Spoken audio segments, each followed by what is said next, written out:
and that he will really separate, business interests from the governance of our country.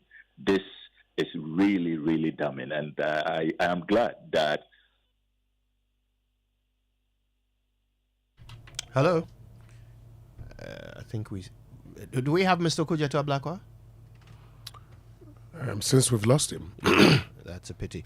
But I think we got the highlights, right? The additional information is that there are at least 3 companies that connect the daughters of the president to one of the directors of this service auto company, which has just received in February a massive payment, part of a $34 million payment to maintain the 307 ambulances, in spite of a rather sketchy, track record in the execution of that contract. Do we have Mr. Kudzeto Ablakwa back on the line? Yeah, hello? Oh, yes, there you are. Yes, I think we lost you temporarily. Yeah.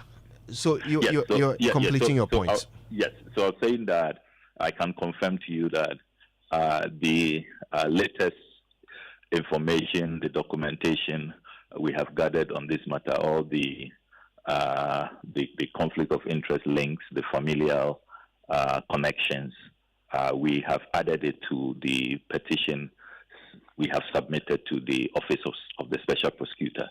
And we hope that the Office of the Special Prosecutor will be allowed the free hand to look into this matter. What we are aiming to achieve initially, very quickly, is to stop that imminent additional payment. You know that out of the $34.9 million, $10 million has been paid. They are about to pay the balance of $24.9 million. And we want the special prosecutor to take urgent steps to stop that payment. At the end of the day, it's about protecting the public purse. That's what.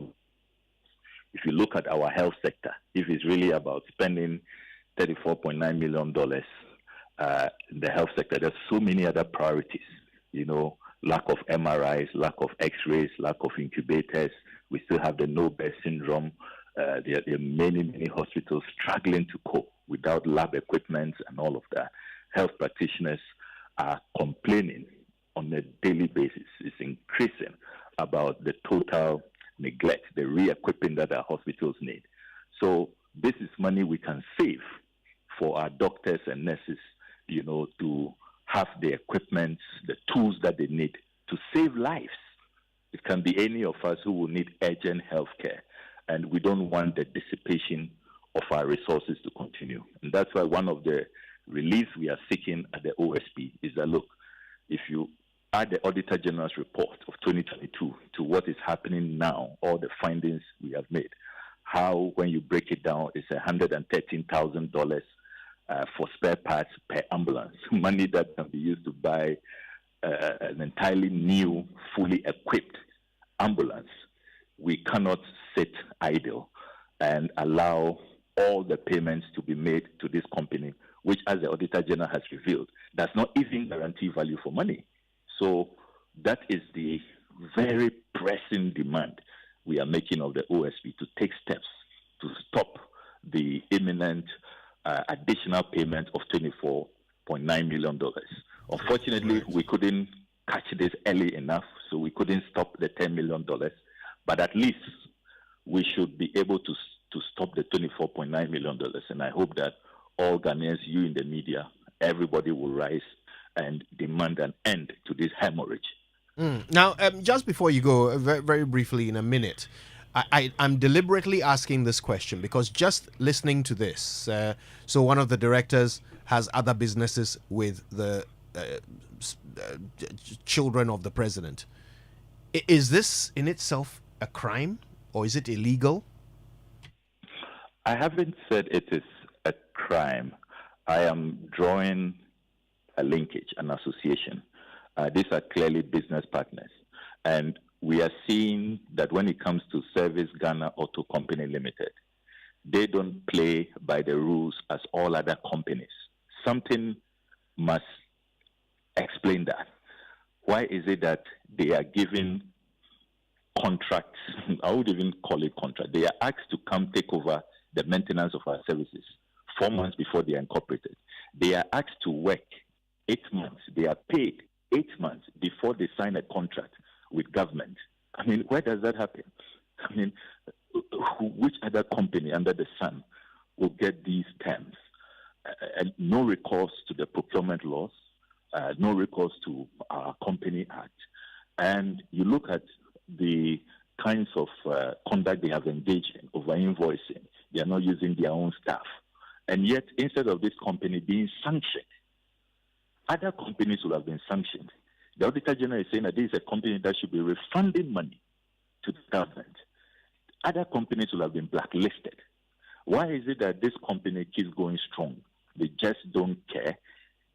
And they and their allies in government, particularly the finance minister, will go the extra mile, to just make payments to this company and give this company the special dispensation that it is enjoying above our laws. So clearly, there's a lot of influence peddling here. There's a lot of insider dealing here.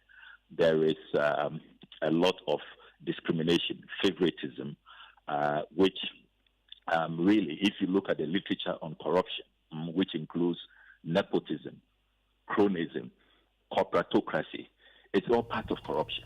It's all part of corruption. And that is why the OSP must be, because its mandate is to also look at corruption-related offenses and look at all of the factors at play, and you see clear evidence of nepotistic, corruption at play. Right. Okay. I want to thank you very much for that update. And of course, if there's more, no doubt you will be sharing. And that is, that is the Honourable Member of Parliament for North Tongue, Mr. Samuel Okudzeto Ablakwa, with the latest there on the revelations he's been putting out regarding the contract to maintain the 307 ambulances that were purchased by the Akufo-Addo administration in 2018. So, Kojo, we all do, I beg your pardon, we all know that the Auditor General was very clear that this particular company, Service Ghana Auto Group Limited, now, they did not have the expertise in the first place. They actually signed a contract when they were not incorporated. They worked 8 months, got paid before signing the memorandum with the National Ambulance Service. Yep. Now imagine this. This is a company that uses the ambulance services service stations, including its staff, who are on the payroll of the ambulance service, to work on these ambulances, and then bills the National Ambulance Service. And they pay on time. Yes. So it's good that a member of parliament... By the way, they don't just bill them. They over-invoice them. Because according to the Auditor General. Yeah. So it's good that the honourable member of parliament is petitioning the Office of the Special Prosecutor. And I know that the Office of the Special Prosecutor would act with speed in ensuring that no payments are made again. And the Auditor General, the issues with this Auditor General, somebody should have been set charged by now to pay back